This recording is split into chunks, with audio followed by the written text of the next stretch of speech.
हाँ देखिए छात्रों, आज हम 12वीं कक्षा का चौथा गद्य पाठ आदर्श बदला इसे देखेंगे।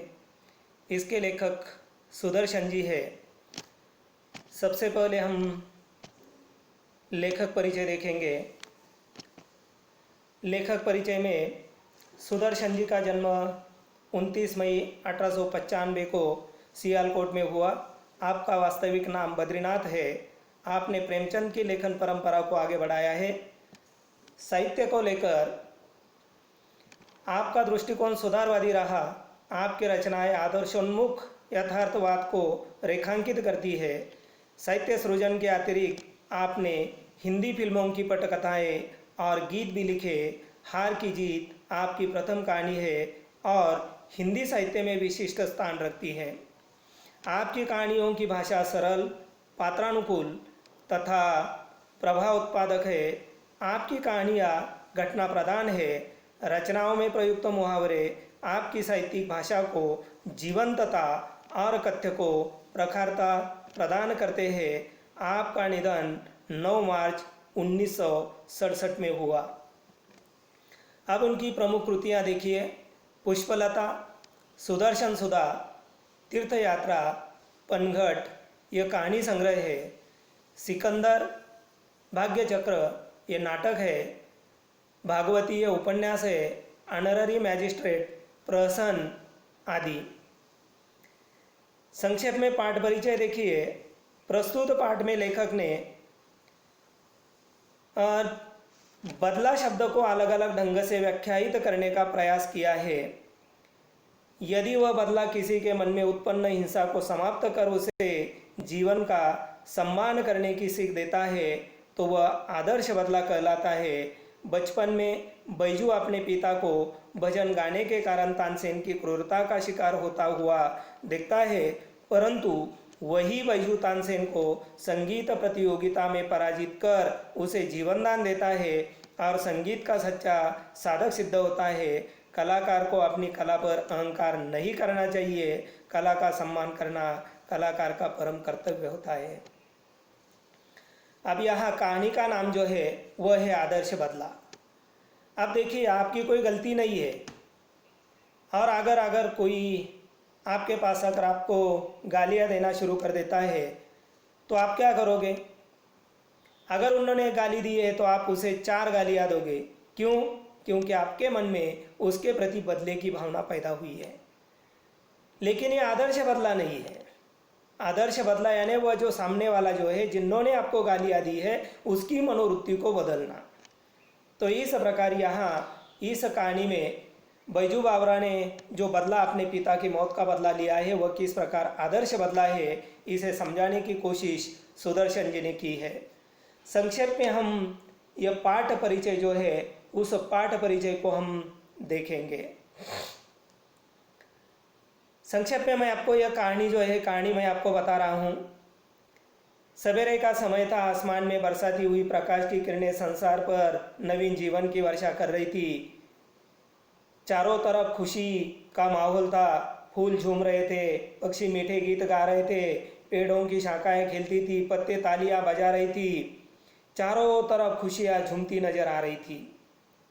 और ऐसे में एक साधुओं की मंडली जो है वह आगरा शहर में जाती है, भटक रही थी और वे मन के बारे में आपस में चर्चा भी कर रहे थे और गीत भी गा रहे थे। वे गाते जा रहे थे, सुमर सुमर भगवान को, मूर्ख मत खाली छोड़ इस मन को। यानी मन को लेकर वे बता रहे थे कि मन कितना चंचल है वगैरह वगैरह, जो भी बातें वो हो रही थी और वे गीत भी गा रहे थे। लेकिन उन दिनों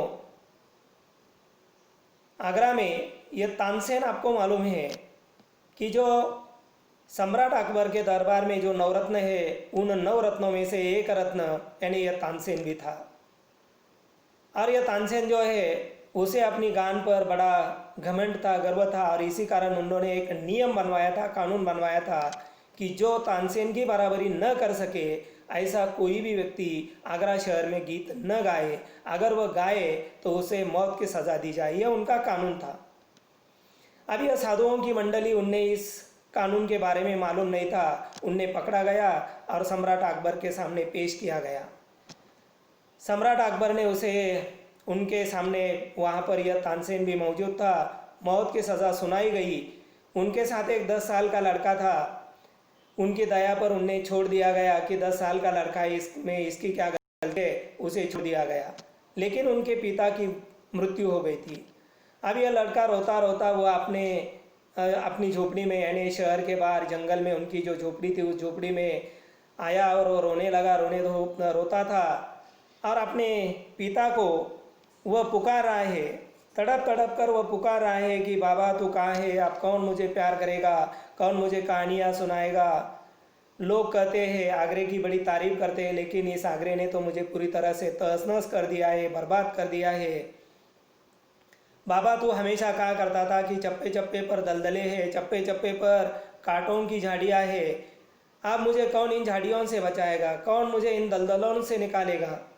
इस प्रकार वह कोस रहा था और इसी वक्त उनकी झोपड़ी में एक खड़ाऊ का मतलब होता है लकड़ी जूते पहनी हुई एक व्यक्ति, एक साधु, यह हरिदास जो है, बाबा हरिदास वहाँ पर आ जाते हैं। उन्होंने उसे शांत रहने के लिए कहा।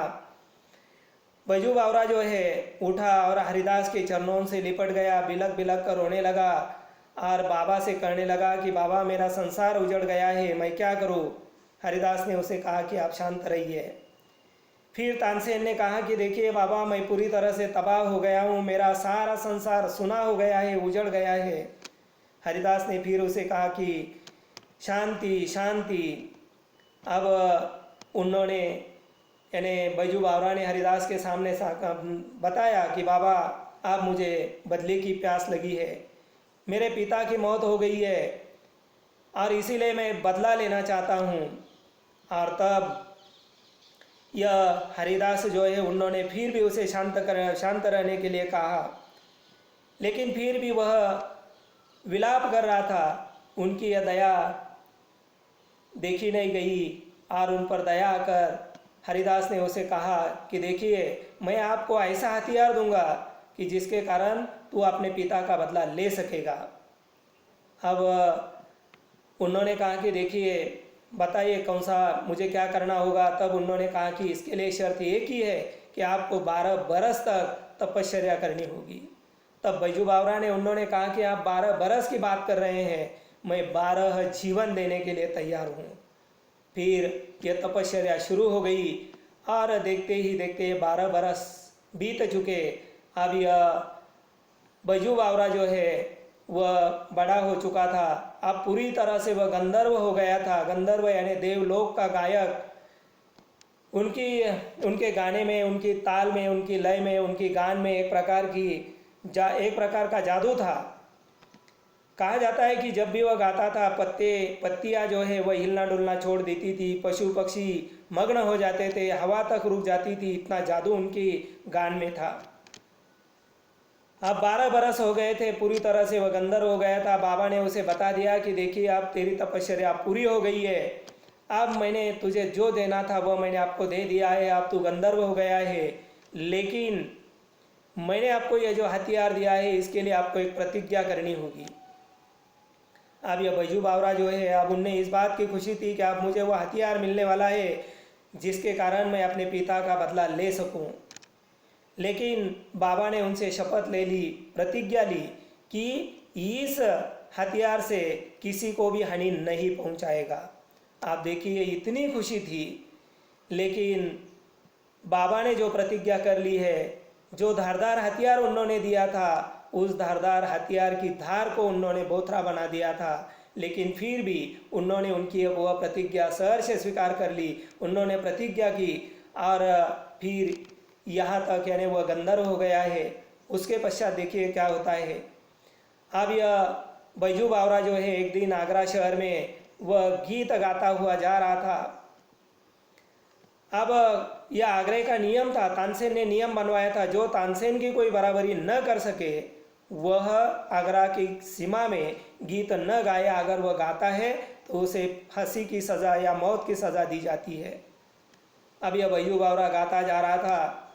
उसे हथकड़ियाँ पहनाने के लिए जो ये सिपाही आए थे वे भूल गए थे कि वे किस काम के लिए आए हैं, वे भी उनके गान में मग्न हो गए थे। पशु पक्षी सब मग्न हो जाते थे, सब अपनी सूध खो देते थे। अब वो गाते गाते गाते गाते तानसेन के महल के सामने पहुंच चुका था। वहां पहुंचने के पश्चात यानी तानसेन के बाद यानी वहां जाने के पश्चात उसे बताया गया, उन्होंने गाना बंद किया। उसे बताया गया क्या तुझे मालूम नहीं है कि यहाँ जो तानसेन की बराबरी न कर सके उसे मौत की सज़ा दी जाती है। तब उन्होंने कहा कि देखिए, तानसेन ने भी उसे ये नियम बताया। उन्होंने कहा कि देखिए, मुझे प्राणों की जरा भी कोई फिक्र नहीं है, प्राणों के प्रति जरा भी मेरे मन में लोभ नहीं है, लेकिन मैं आपके साथ गान विद्या पर चर्चा करना चाहता हूँ, मैं आपके साथ स्पर्धा करना चाहता हूँ। सम्राट अकबर के सामने ये चुनौती दी गई। सम्राट अकबर ने ऐलान कर दिया है कि कल सवेरे प्रातःकाल शहर के बाहर वन में तानसेन और बैजू बावरा के बीच यह प्रतियोगिता आरंभ की जाए। जो लोग कभी अकबर को देखने के लिए घर से बाहर नहीं निकले थे, वे लोग भी यह प्रतिस्पर्धा या यह गान या यह प्रतिस्पर्धा सुनने के लिए निकल पड़े थे। वन में शहर बसने लगा था, बहुत ही वहाँ पर भीड़ हो गई थी। अब यह प्रतियोगिता आरंभ हो गई। पहले बैजू बावरा ने सितार उठाया, तारों पर उंगलियां फिरने लगी तो एक प्रकार का जादू सा हो गया। सब लोग मंत्रमुग्ध हो गए, सब अपने तन की सूध खो बैठे थे, इतने वे मग्न हो गए थे। पशु पक्षी रुक गए थे, हवा रुक गई थी। इतना ही नहीं, वह जिस प्रकार उंगलियां घुमा रहा था तो उनका यह गान सुनकर दो हिरण वहां पर आए थे। तानसेन ने सितार बजाना बंद कर दिया। अपने गले में जो फूलमालाएं थी वह फूलमालाएं उन्होंने निकाली और हिरण के गले में उन्होंने डाल दी थी। उसके पश्चात ये हिरण वहां से निकल गए थे। अब उन्होंने सीधे तानसेन को चुनौती दी थी, ये जो फूलमालाएं मैंने हिरण के गले में पहना दी है, उन फूलमालाओं को तुम फिर से दोबारा यहाँ मंगवा लो। अब यह तानसेन जो है, उन्होंने सितार अपने हाथ में ले लिया। जिंदगी में उन्होंने जो नहीं गाया था वह उन्होंने गाया। गाते गाते वह पूरी तरह से पसीना पसीना हो गया था, परेशान हो गया था, क्योंकि अब यह प्रतियोगिता की बाजी नहीं थी, यहाँ अपने जीवन दान की बाजी थी। अगर वह इसमें हार जाता है तो उन्हें मालूम था कि उन्हें फांसी की सज़ा मिलेगी। इसीलिए वह पूरी तरह से पूरी ताकत लगाकर वह गा रहा था। उसके लिए जो भी कसब है वह सारी कसबों का इस्तेमाल करते हुए वह गा रहा था, लेकिन फिर भी ये हिरण वहाँ पर नहीं आए थे। आखिरकार वह हार गया था। उन्होंने गाना बंद किया, सितार रख दी और उन्होंने उल्टे ही बैजू से कहा कि देखिए, ये जो हिरण आए थे वे यूं ही आए थे, आपके गान के प्रभाव से वे नहीं आए थे। ठीक है, उन्होंने कहा कि अगर आपके गाने में इतना प्रभाव है, इतना जादू है, तो दोबारा उन हिरणों को यहाँ फिर से बुला लो। बैजू बावरा ने फिर से दोबारा वह सितार अपने हाथ में ले लिया। उनकी उंगलियां तारों पर दौड़ने लगी। उन्होंने सितार बजाना शुरू कर दिया। फिर सारा माहौल मंत्रमुग्ध हो गया। चारों तरफ एक प्रकार की जादू फैल गई थी। सब लोग अपनी सूध खो बैठे थे, पूरी तरह से मंत्रमुग्ध हो गए थे। हवा रुक गई थी, पशु पक्षी रुक गए थे। और फिर वह हिरण वहाँ पर आए थे और फिर उन्होंने वह हिरण वहाँ आकर पूरी तरह से उनका गाना सुनने लगे थे। अब इस प्रकार सम्राट अकबर ने भी यह देख लिया, हिरण चले जाते हैं। सम्राट अकबर का तानसेन के प्रति बहुत ही उनके मन में प्यार था, लेकिन अब यह हार जीत की समस्या उनके सामने थी। इसमें तानसेन हार गया था। सम्राट अकबर ने सिर्फ इतना ही कहा, बैजू बावरा जीत गया, तानसेन हार गया। अब यह तानसेन की जिंदगी बैजू बावरा के हाथ में थी। अब यह तानसेन जो है, उन्हें मालूम था कि उन्हें अब फांसी की सज़ा मिलेगी।